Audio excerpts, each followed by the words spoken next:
ঢাকা বিশ্ববিদ্যালয়ের শিক্ষার্থী সাম্য হত্যার বিচার দাবিতে শাহবাগ অবরোধ করেছে ছাত্রদল। সে খবর জানাতে যুক্ত হচ্ছেন সহকর্মী শাহাদাত অব্র। অব্র, জানাবেন যে যানবাহন চলাচল করতে পারছে কিনা এবং কি ধরনের ভোগান্তি হচ্ছে, এবং জানাবেন যে কতক্ষণ হলো অবরোধ করেছে।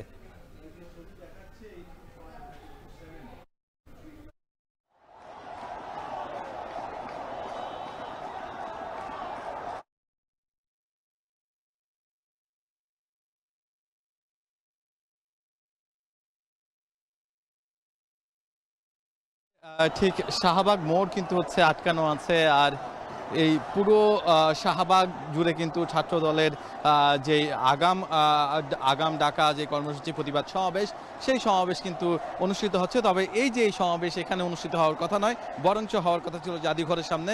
তবে জনসমাগম অনেক বেশি হওয়ায় ছাত্র দলের যিনি কিনা কেন্দ্রীয় সভাপতি, তিনি কিন্তু ঘোষণা দিয়েছেন যে আমাদের যেহেতু অনেক জনবল, আমরা এখানে জায়গা করে দিতে পারছি না, সেহেতু আমরা শাহবাগ মোড়ে যাবো, এমন একটি ঘোষণা আসে। এরপরেই কিন্তু হচ্ছে পুরো জায়গা জুড়ে কিন্তু এই মুহূর্তে আপনি নিশ্চয়ই দেখতে পাচ্ছেন যে সমাগম, তাদের যেই নেতাকর্মী আছে তাদের দিয়ে কিন্তু এই মুহূর্তে পুরো শাহবাগ কিন্তু আটকে দেওয়া হয়েছে। এবং বলা হচ্ছে যে যেই সৌম্য ছাত্রদল নেতা সৌম্য, সেই হত্যার বিচার যতক্ষণ পর্যন্ত না হবে ততক্ষণ পর্যন্ত কিন্তু তারা এখানে অবস্থান করবেন। এবং তারা বলছেন যে এই পুরো জায়গা জুড়ে কিন্তু তারা অবস্থান করার একটাই দাবি, সেটি হচ্ছে তাদের যে বিচারের দাবি, সেই বিচারের দাবি কিন্তু তারা জানাচ্ছেন, সৌম্য হত্যার বিচারের দাবি জানাচ্ছেন। এবং যেই নিরাপদ ক্যাম্পাস, সেই নিরাপদ ক্যাম্পাসের দাবিও কিন্তু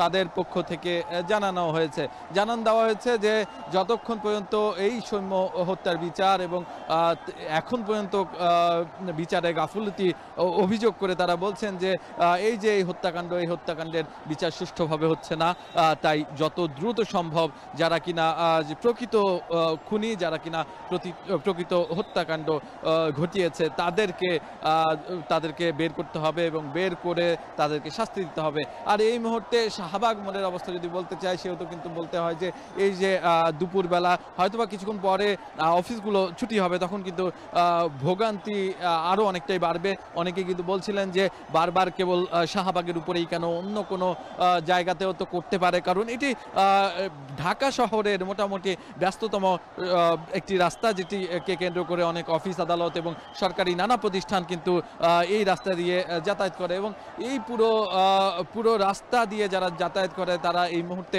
হেঁটে যাতায়াত করতে হচ্ছে।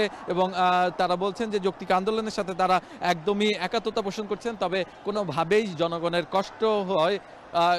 কষ্ট হয় এমন কিন্তু কোনো কিছু তারা মেনে নিতে চান না, এমনটাই শুনছিলাম জনগণের কাছ থেকে। এর পাশাপাশি যদি জানিয়ে রাখতে চাই যে এখানে কিন্তু বেলা 3টা থেকেই যেই সমাবেশটি, সেই সমাবেশটি কিন্তু শুরু হয়। মূলত প্রথমে শুরু হয় যেই শাহবাগ জাদুঘরের সামনে এই সমাবেশটি শুরু হয়। এর পরবর্তী সময়ে কিন্তু হচ্ছে দলে দলে নানা জায়গা থেকে, নানা পাশ থেকে কিন্তু ঢাকার আশেপাশে থেকে নেতাকর্মীরা আসতে শুরু করে এবং এখানে এসে যোগ দেয়। এর পরবর্তীতেই কিন্তু হচ্ছে ছাত্র দলের কেন্দ্রীয় সভাপতি, তিনি ঘোষণা দেন এই শাহবাগ বন্ধ করে তাদের সমাবেশ করার ঘোষণা আসলে তারা কিন্তু এখানে এসে জমায়েত হয়। এই ছিল আমার কাছে শাহবাগ থেকে সর্বশেষ। সাকিব।